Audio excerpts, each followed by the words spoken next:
There was some genetic roulette that just made me a word-struck, word-besotted, word-bethumped wordaholic. From Channel 4's San Diego, the people you know as you've never known them. This is Forefront. He has a way with words. He exudes joy and goodwill wherever he goes, and he makes us smarter in the process. I give you Richard Lederer. So good to see you. Great to see you again. So what's been up? Every decade, whether we need it or not, Laura, we have to do this. Everything has been up, but in a nutshell, what's been up is the column for the UT, and massive response. Just about 3 years that I've been doing it. History quizzes in the front. That's a new area for me. So I've moved into American history especially. And maybe we'll talk later about why that's important in this great nation of ours. A lot more speaking.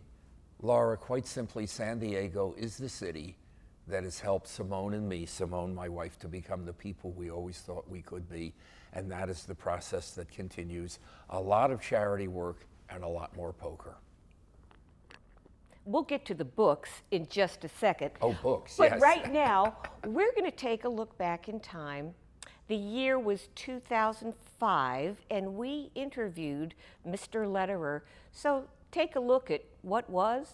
Yeah. If you say I'm well, it means that physically I'm okay, but I think you can say I'm good. When the light goes on, the calls come in. Hello, you have a way with words. And the questions begin. There's a particular word that bothers me a little bit. We're wondering about the word lot. Is the plural yeomen? You might call Richard Lederer the English teacher of the airwaves. If it means many and it's countable, it's going to be plural. Lederer and co-host Martha Barnett clear up the gray areas of grammar. People will say, me and him went to the show. Farmers will say, oh, my field is going to pot. Dry topics. Going to pot means it dies. Not for the doctor of diction. And there it is, Mavis. We've got it. A lighthearted approach. We are ready to rock and rigmarole. From a man whose life has been a play on words.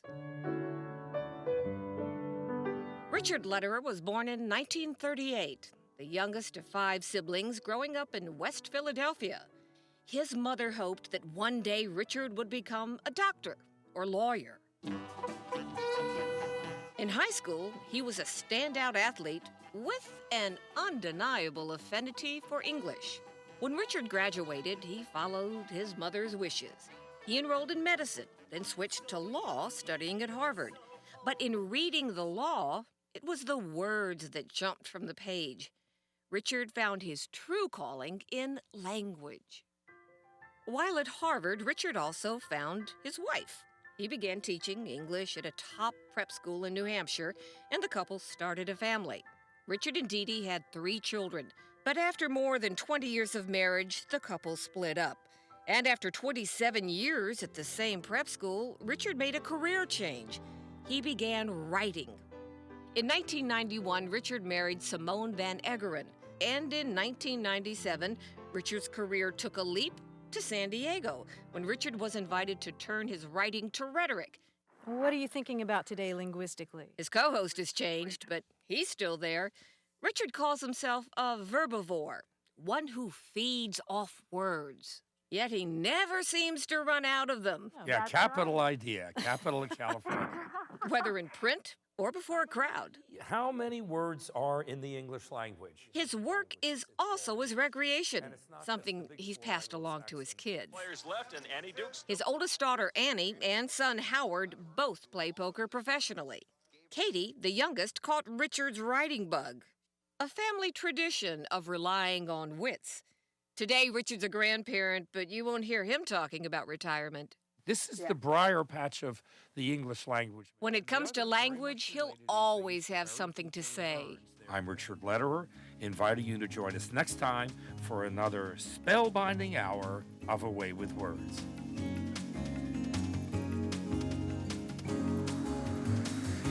How many people can say they can make money, they can earn a living by doing the thing that gives them the greatest joy in the world? I know you have children. And I know you have the lovely Simone as your wife, but the great love, a great love of your life. one of the many loves. It is a privilege to do what you were put on this planet to do. And if you can earn the money at it, fine, because that way you can give your gift, what you were put on this planet to do. And you know, Laura, when you love what you do, you never work a day in your life. I don't work for a living. I play for a living. But you knew very early on that this is what you wanted. I mean, to paraphrase you, it's the language, stupid. Was that the revelation that came to your mind at a very young age? Here's this kid, the youngest of 5 siblings, whose parents were not well educated in the way we would think of. Your father, 6th grade. 6th grade, your mother? 10th. And what was it? Was it some sort of symbiotic kind of thing that happened to you where you knew at a very early age it's the language, stupid? There was some genetic roulette that just made me a word-struck, word-besotted, word-bethumped wordaholic. I was the kind of child who, I remember on seeing a butterfly, said, ooh, it will flutter by. Later on, I learned that was a Spoonerism, but it was in my head kind of a convergence of etymology and entomology. There was a woman who had great influence in your life, and her name was Mrs. Huckins. This was early on, somewhere around 4th or 5th grade, and here's what happened. Mrs. Huckins was the one that taught us the drop the Y and change it to IE. Let's say in baby, you want to pluralize it, babies. Epiphany, my gosh, a teacher that was teaching us those rules. How wonderful. The one with the blue hair, the paisley shawl, and the avocado seed growing out of the vase on the radiator. And she assigned us an essay, My Greatest Reward. And I wrote about rescuing a baby bird from the clutches of a cat. And I remember it was up above Mr. Ravitch's grocery store in our sort of Polish, Russian, German neighborhood, immigrant neighborhood. And I rescued this little baby robin, found an old nest, put the bird in it, which I'm sure killed it soon, but I didn't know, I tried. And she got up in front of the class and read it to the class, and it was this essay about, that ended, and my greatest reward, getting the topic in, was the deep satisfaction I felt within my breast. Well, she read it and was turning red in the face and liked it. And I was thrilled. And then she gave it to the other 4th, 5th grade teacher across the hall. And the children listened to it over there. And afterwards they saw me and said, Richie, that was a good story, a good essay. And I said, well, that's kind of cool. I wasn't even in that room. And those children heard the story of the rescue of the bird. And I began to think about writing, because one of the great miracles of writing is that people share those emotions and thoughts and stories that you have when you sit down at that keyboard and tap it out. And it can be in another room, in another place, in another year, at another time. You don't have to be there, but you live on through the writing. But from that moment, which was glorious to you as a very Epiphanous. An epiphanous, were many, many years that were to come. And if perhaps your mother would have preferred that you would become a doctor. You can't live by words, you silly man. My son, the doctor. And you were But I did become pursuing. a doctor. Well, yes, but you were pursuing medicine. Oh, it wasn't bad at all. I was almost the chemistry major at Haverford College. I took all the math and the bio, completed the pre-med. It didn't feel quite right the same way that words did. But then you went, all right, then I'll be a lawyer. And, excuse me, you were entered, let's see, was it Harvard? Harvard. And I soon came to see that the study of law, which I adored, was going to be the best part of the career for me. I was interested in the academic aspect, and I kept reading the cases for their literary value in the same way that I had been reading the chemistry books for their literary value. Hello, Rich, it's got to be language. So I went over to Harvard Grad School of Education, got the master's in teaching, and went on to St. Paul School, 27 lovely years at St. Paul School, Episcopal Church boarding school. Knew it was going to be sweet, because if you take all the letters in the word Episcopal, you get either a popsicle or Pepsi-Cola. That's all the letters. I can see she's impressed. Let me ask you something about, I should say in the interim of all of this, you were also your first marriage which produced, is that the right way to say it? Which produced 3 remarkable children, Howard, Annie, and Katie. Right. What was it like for the children in terms of growing up? What did they see sort of on a daily basis that influenced them? Well, they saw a household that put a premium on living by your wits, and they've all ended up doing that. But when it came to the games, they always said they didn't worry about the kind of grades that we received. That wasn't important to them. What was important to you? Winning with the sweat of your brain. The competition in this household was fierce. Yeah, oh yes, absolutely, and we never let them win unless they could win. I mean, if they won, they won, but I'm sure the psychology gods will beat me about the head, but we never let the children win unless they could win.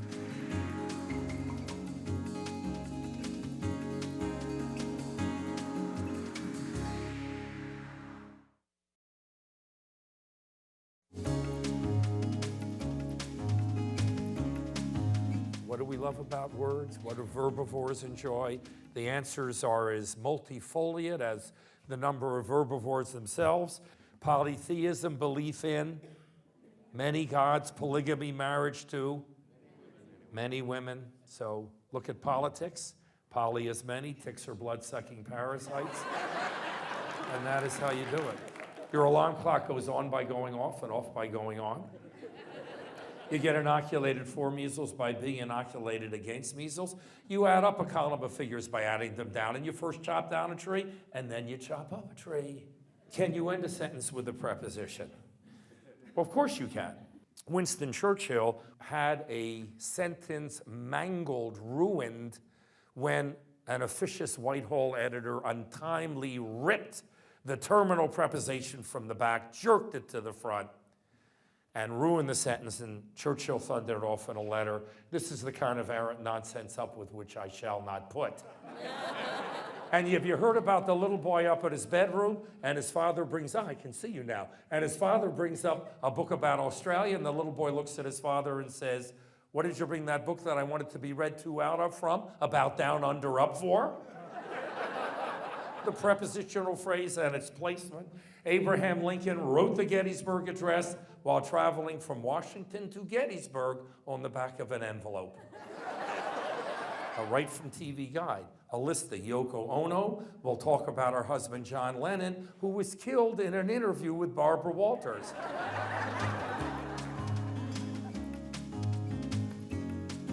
Now at this point, you are contributing to what was the newspaper that you were writing for? Concord Monitor.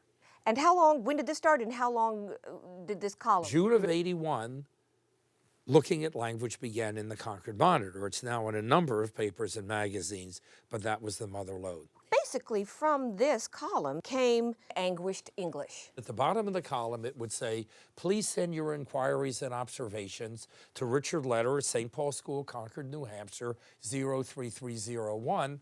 So there was the end note. And in started coming these bloopers. Sir Francis Drake circumcised the world with a 100-foot clipper, for an example. Or, and Julius Caesar expired with these immortal words upon his dying lips, "Eat you, Brutus." And I noticed when I recited them, people's stomachs tended to get detonated into a rolling boil. But at any rate, these started coming in, and then the next lesson is I didn't throw them away. I saved them.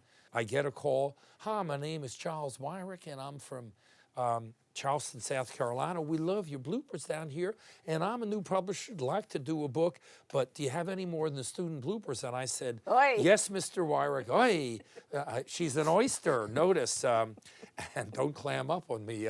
But at any rate, and I said, "Yes, I've got insurance bloopers, church bloopers, court bloopers, headline bloopers, press bloopers, you name it."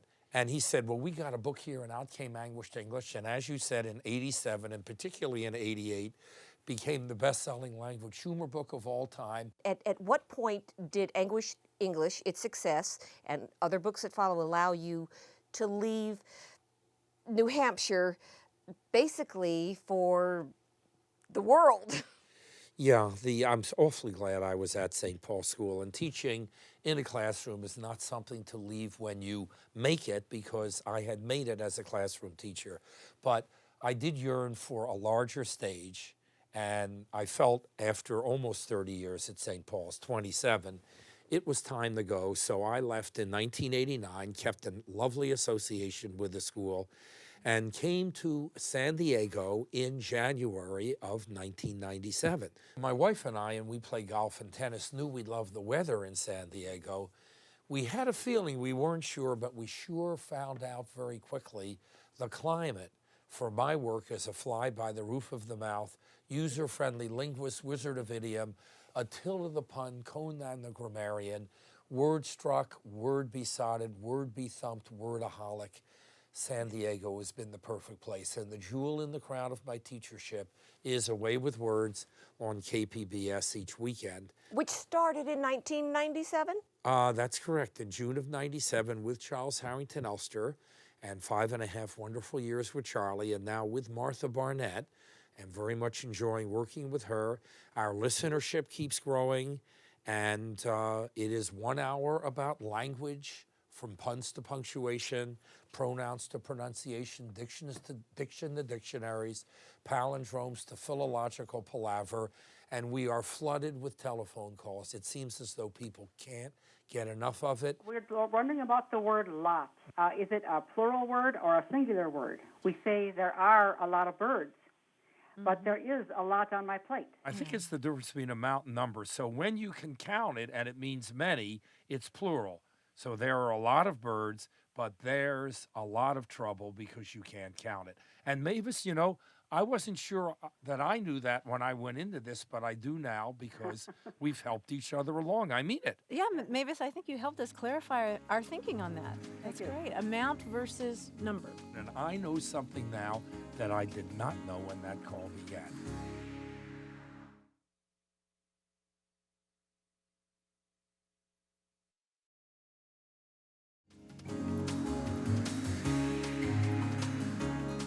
So now, by magic, we are back in 2015, Dr. Lederer. And I say that with respect and recognition of your pretty impressive academic background. One of the great adventures of my life. It changed my life.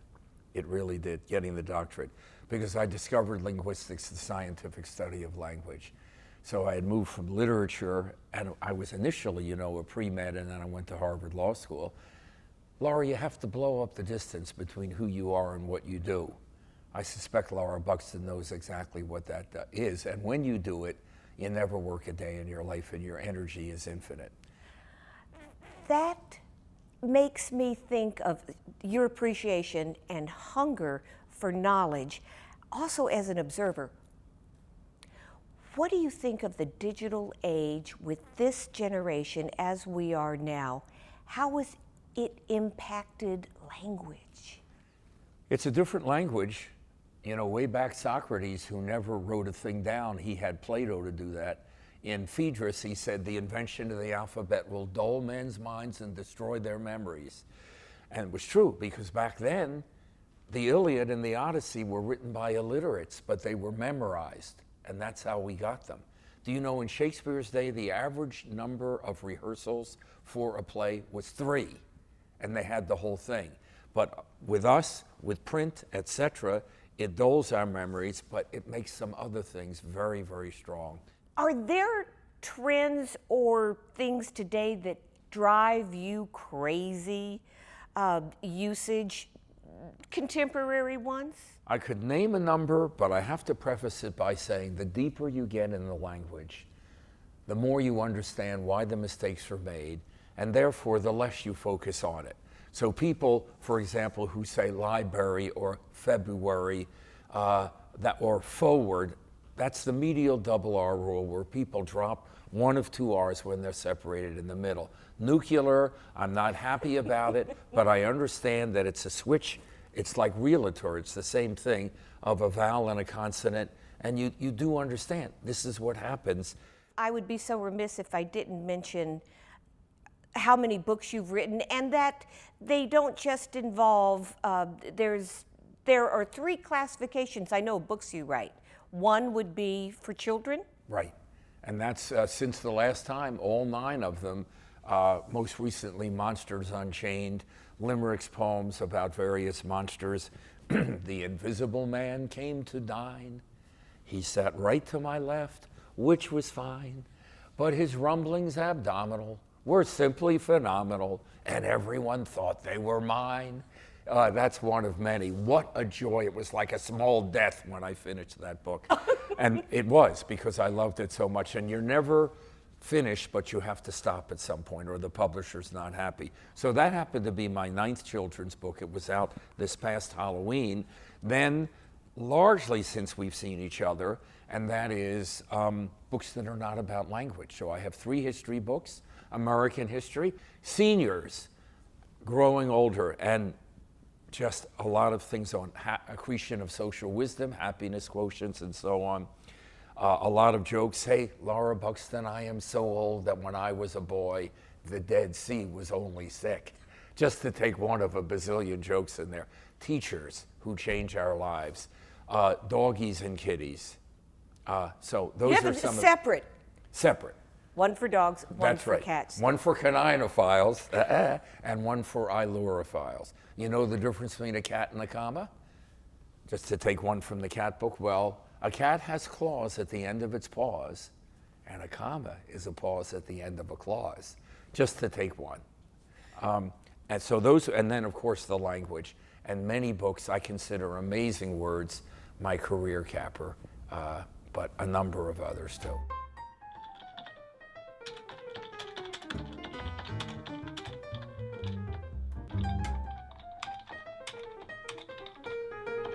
You see, I'm a hunt and pecker here, meaning I could not, learn, but it works fine.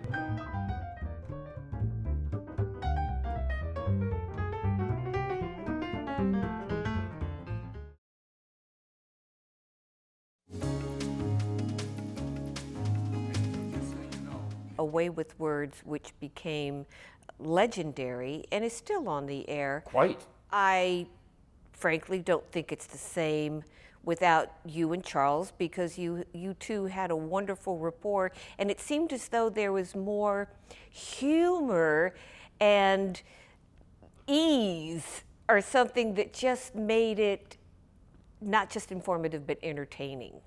I listen to A Way with Words all the time. I podcast it. I enjoy it. I learn from it. And I am very proud to be so ably succeeded. I think they're doing a great job. I believe that A Way with Words is in at least 200 cities now, but one at a time, not through the sponsorship of NPR. Of course, the show is different. If it tried to be the same with 2 different people, I think it would have problems. So they very wisely are doing their thing, and I'm just very pleased with the professionalism and the dedication to the language, and that's what you want in the legacy. Now I have time to make many more appearances and to write a lot more, and especially those weekly columns in the UT. One of the things we talked about you doing so much of that people may not realize, the charity work. You could get paid. Why do you do it? Because I'm good for nothing. You don't have to pay me. Why? Because it appeals to my deepest soul and instinct, and I'm certainly at an age where I can make those choices. And being a teacher, I love to share, and whether it's an evening of language and laughter with Richard Lederer or the poker, I just get great fun out of it. And what happens is we take the bids. I'll usually take top 2, 3, or 4, so they triple or quadruple, and they immediately pay the people. And then at some point, most of them call me, and we set up what I do. And a lot of my Saturday nights are poker teaching, where they get people over and so on. So that's why I believe in the organizations. For example, we just raised, I think it was $2,700 to help with the eradication of polio. And I have a blast at these things. And then you meet other people, and then sometimes you get a paying gig out of it. But, you know, money can't buy happiness. You can buy a nice car and ride around town looking for happiness, but what the heck?